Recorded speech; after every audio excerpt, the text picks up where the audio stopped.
So over the years, we've been doing the restoration for I think 15 years and 10 years on this property, and I think the exterior primer has changed. This is the third change, and honestly, they all seem really good. I think when it changed this from the first one to the second version, I thought it was a little thicker, which made it a little nicer because it didn't run down the handle as quickly.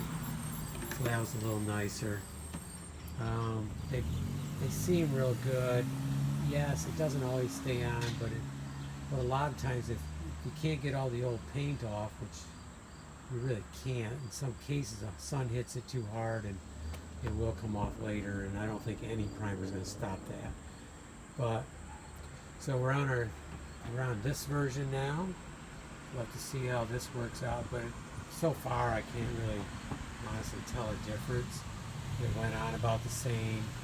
We do tint our primers a lot, and that's because we tinted it based on what was going to be our primary base coat, which is that color.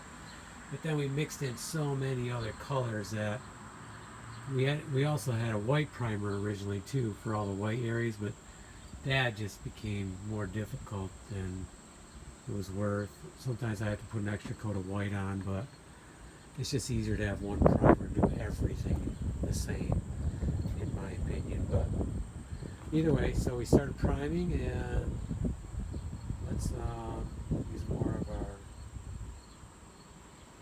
stain blocking and bonding primer.